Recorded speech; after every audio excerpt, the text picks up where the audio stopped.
एक ऐसा कलाकार जो उन शानदार अभिनेताओं की श्रृंखला में शामिल था जिन्होंने अपनी हर प्रकार की कला से सभी लोगों के दिले में एक बेहतरीन छाप छोड़ी थी।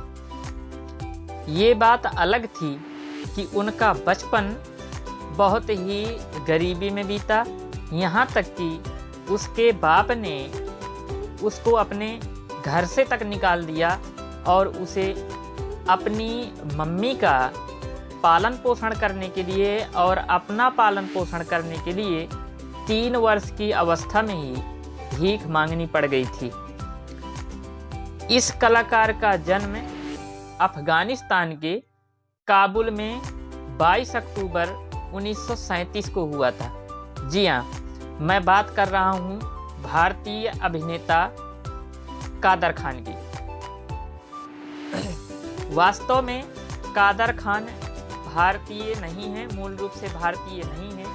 इनका जन्म अफगानिस्तान के काबुल में ही हुआ था, जो तिथि है 22 अक्टूबर 1937। इस कलाकार के पिता का नाम अब्दुल रहमान और माता का नाम इकबाल बेगम था। कादर खान के अलावा 3 भाई और थे। पहले का नाम था शम्स उर रहमान, दूसरे का नाम था फजल उर रहमान और तीसरे का नाम था हबीर उर रहमान।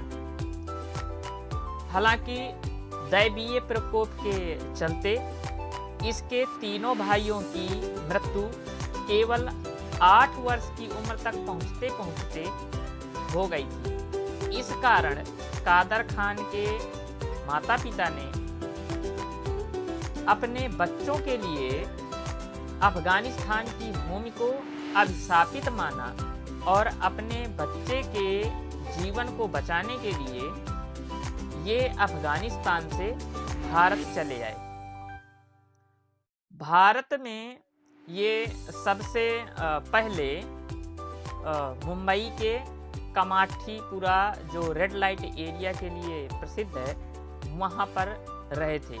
लेकिन संयोग की बात ये रही कि कुछ दिन बाद ही कादर खान के जो ओरिजिनल पिता थे, इन्होंने इनकी मम्मी से तलाक ले लिया और तलाक के बाद में इनका जीवन और बिल्कुल दुखमय होता चला गया।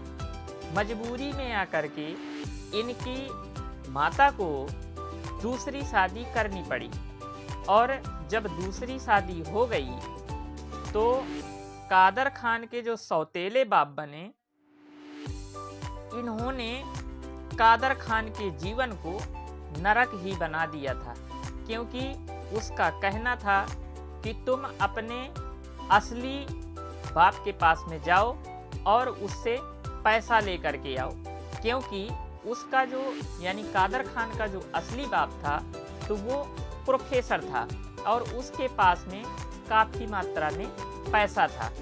इसके चलते कादर खान का जो सौतेला बाप था, कादर खान को मारता पीटता धमकाता, इनकी मम्मी को भी मार पीटता और धमकाता था। इस कारण कादर खान को 3 वर्ष की अवस्था में ही अपने घर से निकल करके मुंबई की प्रसिद्ध डोगरी मस्जिद के बाहर भीख तक मांगनी पड़ गई थी। बाद में ये इतनी गरीबी हालत में गुजरे कि इन्होंने स्वयं एक इंटरव्यू में बताया था कि हमारा जो परिवार था तो ये हफ्ते में 3 दिन भूखा सोता था। लेकिन इन्होंने गरीबी में जीवन को काटते हुए इन्होंने अपनी पढ़ाई भी पूरी की। इन्होंने स्नातक भी किया और नाट्य मंचों में काम भी किया। इनके नाटक को देख करके एक प्रसिद्ध फिल्मोग्राफर थे, उन्होंने इनको एक बार अपनी फिल्म में साइन किया।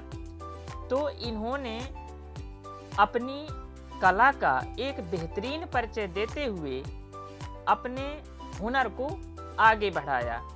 लेकिन जैसा इन्होंने पूरी दुनिया को अपनी कला से हंसाया, उतना ही इनका जीवन उससे कहीं ज़्यादा दुखमय भी रहा है। लेकिन दुखों से निकल करके जिस प्रकार इन्होंने पूरी दुनिया को अपनी कला से हंसाया है, वो वाली बात अलग है। 1973 में इन्होंने सबसे पहले बॉलीवुड में एंट्री की थी और बड़े बड़े दिग्गज कलाकारों के साथ में, जैसे अमिताभ बच्चन, गोविंदा जैसे कलाकारों के साथ में अपनी बेहतरीन कॉमेडी का परिचय दिया है। कादर खान बाद में जो है तो हिंदुस्तान को छोड़ करके कनाडा में जा कर के बस गए और सन 2018 में इनकी मृत्यु हो गई थी। लेकिन ये भले ही इस दुनिया से चले गए हों, लेकिन फिल्मों के माध्यम से आज भी करोड़ों दिलों को हंसाते हैं और गुदगुदाते हैं। तो ये कहानी आपको कैसी लगी? अच्छी लगी हो तो एक कमेंट और लाइक ज़रूर दीजिए। Thank you.